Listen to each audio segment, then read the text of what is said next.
हुई है, इसके बारे में सेंट्रल गवर्नमेंट ने ही डिसीजन लेना चाहिए और सेंट्रल गवर्नमेंट इसके बारे में जो भी डिसीजन लेगी वही सब स्टेट को लागू होगा, वरना नहीं होगा, ऐसा मुझे लगता है। वैसे बिहार सरकार ने खुद वहाँ की राज्य सरकार कर रही है, आपको लगता है महाराष्ट्र उसको तो बहुत महीने हो गए, बहुत पहले उन्होंने अनाउंसमेंट किया है। मुझे मालूम है कि तेजस्वी यादव और नीतीश कुमार जी जब मिले थे, जब ये इश्यू आगे आया था, लेकिन इसके बारे में अथेंटिकली सेंट्रल गवर्नमेंट डिसीजन लेना चाहिए तो ही वो एलिजिबल हो जाएगा। पवार साहब ने कहा कि सभी लोग मिलकर महाविकास आघाड़ी जो है साथ मिलकर चुनाव लड़ने की तैयारी शुरू करें।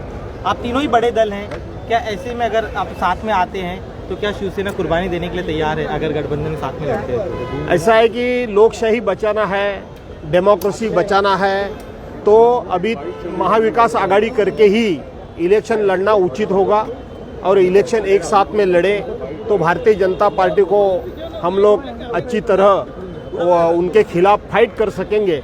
और पवार साहब तो हमारे बुजुर्ग नेता है, अनुभवी नेता है और उनके बात में या तो वो कोई सुझाव देते हैं उसका हमेशा सम्मान होता है, तो मुझे लगता है पवार साहब के इस बात का सम्मान होना ही चाहिए। कुर्बानी कौन देगा लेकिन आप तीनों में? इसमें साथ में कांग्रेस, राष्ट्रवादी कांग्रेस और उद्धव बाळासाहेब ठाकरे की शिवसेना साथ में लड़ेंगे तो कुर्बानी भारतीय जनता पार्टी की होगी। एक मिनट, कल दूसरी सवाल ये है कि कल पवार साहब और फडणवीस जी एक ही गाड़ी में सफर करते हुए दिखाई दिए पुणे के कार्यक्रम में। पवार साहब एक तरफ महाविकास आघाड़ी को एक साथ लड़ने की बात कहते हैं, दूसरी तरफ फडणवीस जी के साथ गाड़ी में एक साथ जाते हैं, वो तो अलग संदेश नहीं जा रहा? ऐसा है कि फडणवीस जैसा कम उम्र वाला नेता, पवार साहब के जैसे बड़ी अनुभव, बड़ी उम्र और राष्ट्र लेवल पे काम करने वाले बड़े नेता जब इतनी टीका टिप्पणी होने के बाद में भी देवेंद्र फडणवीस को अपने गाड़ी में लेके घूमते हैं, तो देवेंद्र फडणवीस ने ये जानकारी लेनी चाहिए, ये अभ्यास करना चाहिए और महाराष्ट्र की परंपरा कितनी ऊंची है और हम आजकल के बारे में पवार साहब जैसे ज्येष्ठ नेता पे कौन सा भाषा का प्रयोग करता है, इससे देवेंद्र फडणवीस कुछ सीखेगा, यही मुझे उम्मीद है।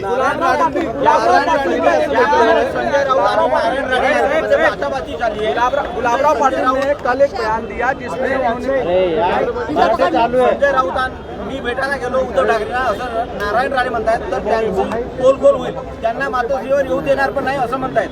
मी संजय राऊतांना सलाम करतो की गेली 18-19 वर्ष नारायण राणे हे उद्धव साहेबांच्यावर, आदित्य ठाकरेंच्यावर आणि मातोश्रीवर जे काय बेछूटपणे आरोप करत होते, टीका टिप्पणी करत होते, त्यांच्या तोंडून मी उद्धव साहेब ठाकरे आणि रश्मीजी ठाकरे यांना भेटायला जाईन हे बोलायला संजय राऊतांनी त्यांना लावलं।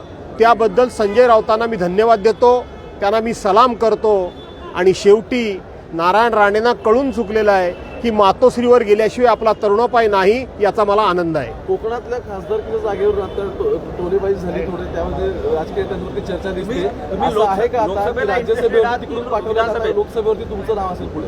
असं आहे की मी एक सामान्य कुटुंबातला सामान्य माणूस आहे, मला कुठलीही राजकीय पार्श्वभूमी नाही, परंतु सर्वच नेत्यांनी मला जिल्हा परिषदेपासून ते महाराष्ट्र राज्याच्या कॅबिनेट मंत्रीपदापर्यंत आणि राष्ट्रवादी काँग्रेस पक्षाच्या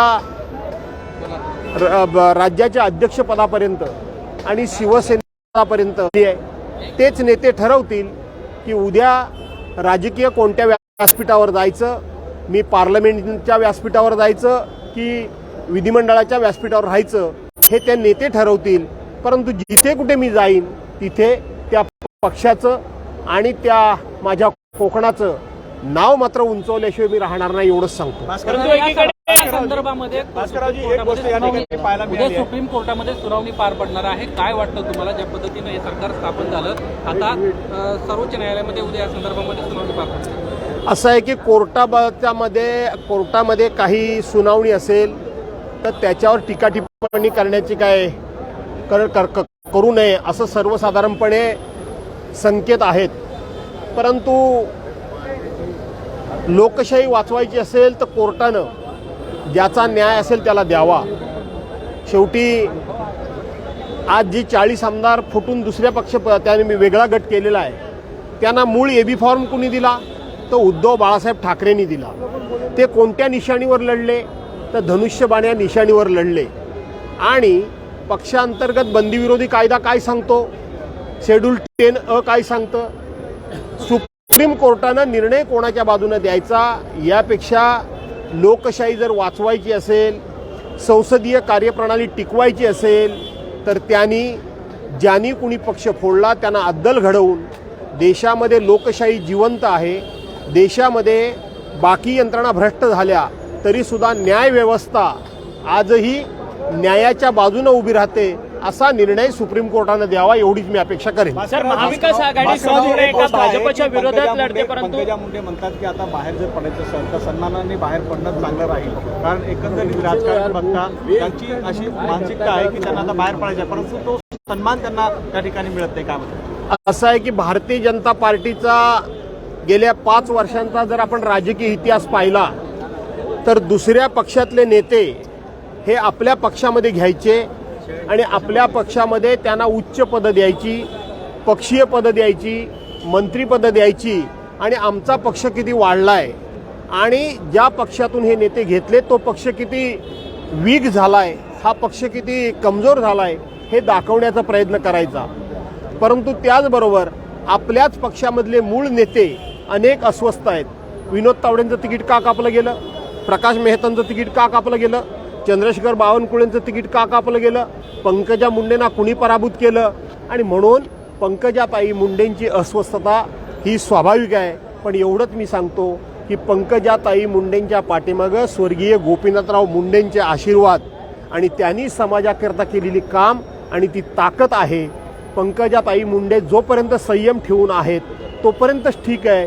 ज्या दिवशी पंकजाताई मुंडे भारतीय जनता पार्टीच्या विरोधात मैदानात उतरतील त्या दिवशी महाराष्ट्र एका रणरागिणीचं रूप पाहिल असं मला वाटतं. उर्फी जावत जी आहे ड्रेस कोडवरून फार मोठी चर्चा सुरू आहे. उर्फी जावतवर अनेक जे महिला आहेत आपसात भेटत आहेत. तुम्हाला असं वाटतं की एका धर्माच्या एका पंथाच्या असल्यामुळे त्याला टार्गेट केलं जात आहे? खरं सांगायला गेलं तर या बाबतीत मला काहीच बोलायचं नाही.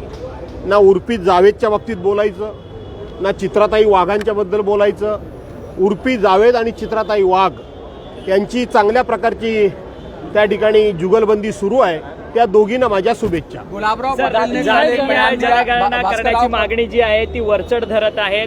बिहारमध्ये जातीनिहाय जनगणना होत आहे. महाराष्ट्रात देखील मागणी आहे का तुमची? पत्र लिहिलेलं आहे या संदर्भात. असं आहे की ज्या वेळेला तेजस्वी यादव जनता दलाचे आणि मुख्यमंत्री नितीश कुमार हे एकत्र भेटले त्यावेळेला हा बिहारमध्ये विषय झाला होता, हा विषय पुढे आला होता याची मला पूर्ण कल्पना आहे. परंतु याबाबतला निर्णय माझ्या अभ्यासाप्रमाणे आणि अनुभवाप्रमाणे केंद्र सरकारनेच घ्यावा लागेल. जात वाईज जनगणना करायची की न करायची आणि जर केंद्र सरकारने तशा प्रकारचा निर्णय घेतला तरच ती मला वाटतं अधिकृत मानली जाईल, अन्यथा मानली जाणार नाही. परंतु त्याबाबत मी पूर्णपणे अभ्यास केलेला नाही किंवा त्यावर मी जास्त भाष्य करू इच्छित. एकीकडे महाविकास आघाडी जी आहे ती भाजपच्या विरोधात लढताना पाहायला मिळत आहेत, परंतु काल राज्याचे उपमुख्यमंत्री आणि महाविकास आघाडीचे ज्येष्ठ नेते शरद पवार एकाच गाडीतून प्रवास करतात आहेत. काय याचा संकेत मानलं जावं? मी देवेंद्र फडणवीसांना एवढंच सांगेन की तुम्ही खूप नौखे आहात, वयानं खूप लहान आहात, पण तुम्हाला खूप मोठी संधी मिळाली आणि संधी मिळाल्यानंतर तुम्ही पवार साहेबांच्यावर ज्या पद्धतीनं बेछूटपणे आरोप करतात, टीका टिप्पणी करत आहात, पवार साहेबांचं राजकारण संपलं म्हणून सांगत आहात, तुमच्या पक्षातले लोक पवार साहेबांबद्दल काय वाटेल ते बोलतात. अशा वेळेला पवार साहेब तुम्हाला त्यांच्या गाडीत घेऊन एका विशिष्ट कार्यक्रमाला घेऊन जातात. यातून देवेंद्र फडणवीसांना निश्चितपणे एका गोष्टीची जाणीव होईल की महाराष्ट्राची परंपरा प्रथा ही आपल्या वैयक्तिक राजकीय हेवेदेवेच्या पलीकडची आहे आणि ते मार्गदर्शन या निमित्तानं संपूर्ण महाराष्ट्राला पवारसाहेबांनी देवेंद्र फडणवीसांना गाडीत घेऊन दाखवून दिलेलं आहे की आपले मतभेद असू शकतात परंतु मनभेद नाहीत.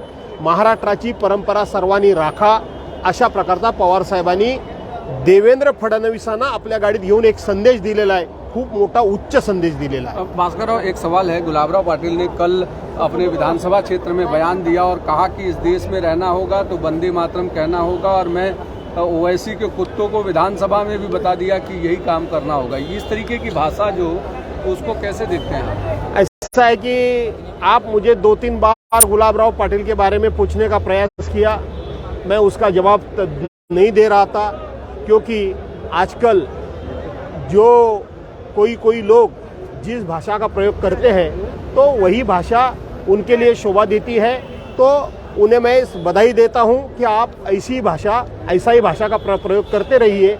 महाराष्ट्र की जनता आपको देख भी रही है, सुन भी रही है और विचार भी कर रही है। एक मंत्री के तौर पर इस तरीके की भाषा का इस्तेमाल कितनी सुसंस्कृति को आप मानते हैं इसको? ऐसा है कि कल एक मुझे लगता है भारतीय जनता पार्टी के मुख्यमंत्री ने सहा आसाम के मुख्यमंत्री, कहाँ के वो ऐसा है मुख्यमंत्री, उन्होंने कहा है कि भारतीय जनता पार्टी के नामक गंगा में आ जाइए और सब पाप धो लीजिए।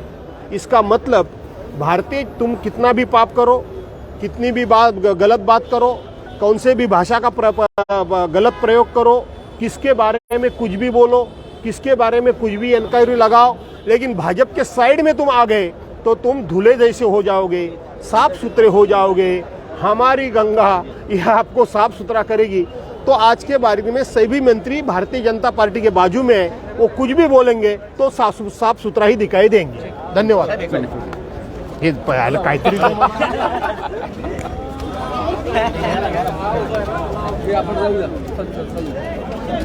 हे घे